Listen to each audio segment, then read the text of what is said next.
Welcome to CrossViewRadio, podcast for Wayne County. I'm John Marino, pastor of CrossView Church in Orville. We exist to glorify God by exalting Christ and magnifying the gospel for the joy of all nations. Well, last week we began a new podcast on the therapeutic culture. And this week we'll continue that series by looking at specifically the symptoms of a therapeutic culture. A therapeutic culture is one that sees everything through the lens of therapeutic pre-commitments, values, and assumptions.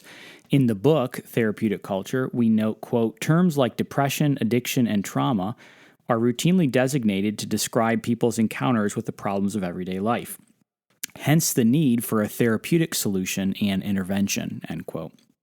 In other words, the therapeutic mindset and culture has become so prolific that it is the lens through which we seek to understand our everyday problems. Whereas in the past, one might prescribe good food, plenty of sleep, exercise, and some good old-fashioned time outdoors, today we're much more inclined to interpret our experiences therapeutically. Like I said way back when I preached through 1 Kings 19 on Elijah's discouragement, sometimes all you need is a nap and a sandwich. But today's therapeutic culture would see things differently. All right, let's get on with it. We're going to look at the symptoms now, and we're going to look at really two main domains today. One is the home, and then one more is more generally culture. So let's first look at symptoms of a therapeutic culture in the home. Well, number one on the list is the matriarchal home. The therapeutic culture despises the nuclear family. It wages war on the family, and one tool in the toolbox is to transform the home into the woman-led home. There are all kinds of wives today who want their husbands to merely be a part of the decor of the house and nothing more. The husbands are not to contribute to the decision-making process in any way. Wives dominate the home. For some households, there is an unspoken agreement where the husband agrees to the terms and they have a temporary veneer of external peace. This has been a long and drawn-out process and has largely succeeded in popular culture today. One author notes, quote, to kill the father, symbolically speaking, is for Freud the key to mental health. Freud is the true revolutionary of modernity. And one doesn't have to look far to see how the father has been symbolically killed in modern culture. Like a drone bee whose only purpose is reproduction, the modern therapeutic man is largely a useless appendage in the modern home. Reef notes, quote, hunting the father figure is a great sport among moral revolutionaries. Often it leads to the deification of a mother figure, end quote. The modern sitcom is evidence of this, as the family unit is rarely intact. And if it is, the father is almost always the buffoon. The mother takes charge, is successful in her career, and the father's purpose is solely for comic relief. By the way, this is not something that's limited to liberal homes. Countless conservative homes are structured this way as well. A substantial amount even, maybe even a majority, I don't know. But it is extremely common nonetheless. There are countless women-led households that won't fully realize their error until it's too late, decades from now. The wife's desires always trump the husband's desires. Men stand up to others, but not to their wives, so on and so forth. That's the first symptom in the home. The second symptom is what we're going to call the highly atomized home. What I mean by this is that the home is not a unified place, but a fractured and divided place. Again, to go back to Reef, he says, quote, the biological warmth that kept families together was more and more missing from modern democratic culture. The family, more than any other institution, was atomized by the new free individual in search of as many of his selves as he could find, end quote. Husbands and wives have their own priorities and their own goals in their own lives. You're closer to roommates than you are anything else, and oftentimes there are vastly different political and religious convictions in the home. The husband, the wife, and the kids all adhere to different views. There is fracturing and no unity. In the past, you knew your place in life based on your family, your traditions, your church, and your heritage. Today, all of that is erased, and everyone is free to be the liberated individual. Again, Reef notes, quote, crowded more and more together, we are learning to live more distantly from one another in strategically varied and numerous contacts rather than the oppressive warmth of family and a few friends, end quote.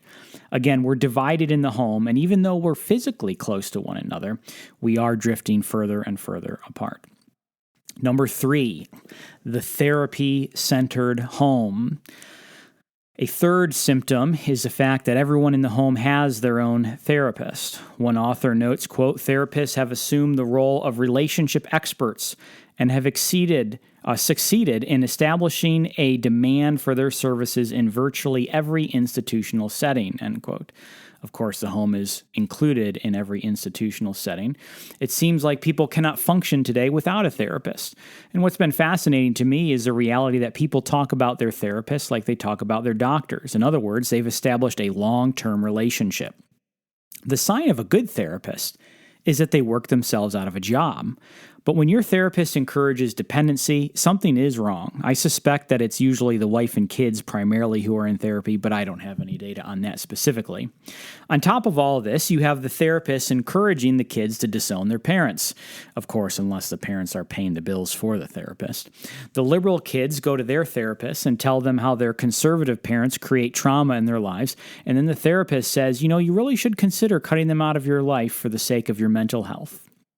Reef says this, quote, "The first place in which equality must be achieved in is the family, thus destroying it," end quote. And then also he says, "The family had begun to lose both economic function and emotional authority.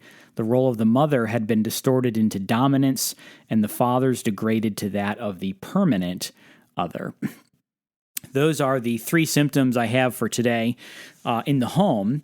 Now we're going to shift gears here and look at two symptoms that are a little bit broader in scope in society in general. And the first symptom is just going to be, generally speaking, in the field of education. Our current education system, of course, is in shambles and is thoroughly therapeutic. I did a podcast a ways back entitled Undoing Your Public Education. What I'm interested in today is the propensity for the education system to be thoroughly therapeutic. Again, in the book Therapeutic Culture, contributor John Stedman describes the task of the therapeutic classroom, and he gives a bullet point list of the responsibilities that the classroom has today. To listen to others, to accept and respect others, to identify and become aware of one's feelings, to express one's feelings, to become aware of the feelings of others, to experience being accepted and understood by others, to develop greater awareness of oneself, to be oneself, to change oneself in the direction of being more the self one wants to be.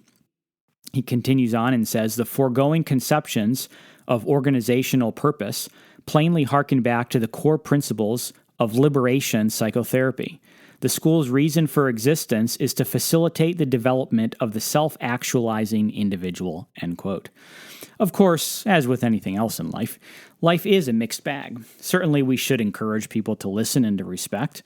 We're not going to dispute that. But you'll note that the overall trajectory of the therapeutic classroom is the preoccupation with self. There is, in fact, a moral obligation even to express your feelings in order to be true to yourself. I was at a Christian school recently, and there was a speech given, and one section was emphasizing their strength in diversity. This is a symptom of a therapeutic culture. There is a preoccupation with acknowledging our differences rather than that which unites us, particularly in Christ in a Christian school. Teachers have been stripped of authority and are closer to facilitators. A few years ago, I went to a training day for a local school mentoring organization here in Wayne County. And the director of this class said that one of the requirements in our mentoring was that we were not permitted to give the kids any sort of instruction or direction. Of course, we've come to accept the fact that these people are going to say you can't give Christian instruction. But she said no instruction. In other words, the mentors were not permitted to be mentors. She gave an illustration. She said, suppose Johnny has been failing his classes at school, and you learn that he has been staying up every night until 2 a.m. playing video games. As mentors here, you are not permitted to tell Johnny that getting to bed earlier might help his grades. At this point, I don't know what value you could bring to the table if you're not allowed to give any instruction at all. And of course, this is extremely alarming for obvious reasons. If mentors can't mentor, then what is their function? Of course, it is only for self-actualization, for affirmation, and for a general and ambiguously defined sense of well-being. Second symptom in society in general has to do with ethics. I'm particularly interested in this one. And of course, there is going to be some spillover to the influence of the therapeutic in the church, and Lord willing, I do want to get to that one in a future episode. Back in 2020, I had the opportunity to talk to a local Christian organization that has a program where they talk in the local public school about sex education, drug abuse, pregnancy prevention, so on and so forth. And the organization, of course, encourages abstinence. I had the opportunity to talk with them and encourage them to be more Christ-focused in their orientation. What they were doing is that they were encouraging the students to think about the kind of behavior that was in their best self-interest and then to act upon that. So, of course, the facilitators of this organization were telling the students that having sex or doing drugs is not in their best self-interest. I dug up my notes from this opportunity I had, and I'm going to repeat to you what I told them. I said this. I said, you're teaching people to perform a cost-benefit analysis. Is the benefit from the behavior worth the cost? And so, without doubt, you carefully articulate the cost. Pregnancy during high school is hard. It interferes with your studies. Or you could get STDs, or it could damage you relationally in some way. But the irony is that when a person becomes a Christian, we then tell them that there are times, in fact, most of the time probably, that you should not act in your best self-interest. Activities that may be in one's best self-interest could be morally wrong. Lying, cheating, stealing, etc. could be in one's self-interest. But we tell them that performing a cost-benefit analysis is not how we determine morality. Self-interest is a dangerous tool for motivation. People do all sorts of things in their own self-interest that gets them in all kinds of trouble. In fact, this actually is the heart of sin, acting in your own self-interest. It's an inward focus. I then shared with this group a recent speech, at least back then, from Michelle Williams at the Golden Globe Awards. She said this, quote, I wouldn't have been able to do this without employing a woman's right to choose when to have my children and with whom. So women 18 to 118, when it's time to vote, please do so in your own self-interest. It's what men have been doing for years. The point that I was attempting to make is that if you tell someone to practice abstinence, and the reason is because it's not in their best self-interest, you are subverting God's authority. Of course, I understand this may sound pedantic, but I think it's bigger than we realize. Let me give you a couple of quotes from the book Therapeutic Culture. The author tells of a book, and he says that the caption reads, cheating in any form is bad for your self-esteem. The moral argument is not that cheating is objectively wrong, but that it lowers one's self-esteem. He then goes on to say, but how are these values taught to children? The moral logic they promote encourages children to follow the consequences of their actions. Significantly, this cost-benefit logic is filtered through the child's sentiments. Why should one be good, say, by caring for another? Because it will make you feel better. Why should one not be bad, say, through stealing or cheating? The reply, how would it make you feel if someone did that to you? Here, too, a child's moral behavior is linked directly to self-esteem. This sexual activity, the author continues, outside of marriage can make you feel anxious and worried about getting caught, about becoming pregnant. It can also create a sense of disappointment by not living up to the standards that you and your parents have set for you. You could also feel dishonest, knowing that you don't really feel what you know this is saying to your partner. If pregnancy does result, the emotional trauma of abortion, adoption, or raising a child this time in your life would be truly painful and long-lasting. The focal point for this moral decision is an emotional calculus defined by one's emotional and subjective well-being, end quote. That's telling, and it reflects one of the central values of therapeutic culture. The idea here is that our ethics and values are derived from what makes us feel good, from the cost-benefit analysis, from our subjective feeling of well-being.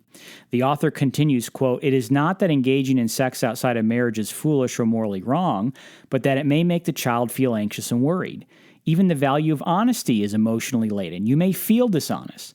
And the basis for this feeling of dishonesty is not that the student defrauded, used, or lied to his sexual partner, but that he didn't really feel what he knew it to be saying to his partner.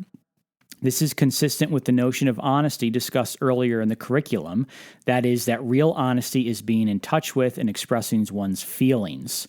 Throughout, the student is encouraged to evaluate the risks of premarital sex in terms of the emotional trauma that may result, end quote. All right, this is exactly the point I was trying to make to that local organization. And this is actually significant. I think there are a lot of Christian organizations out there who are wrestling with the best way to impact the culture. And they recognize that many people obviously reject Scripture.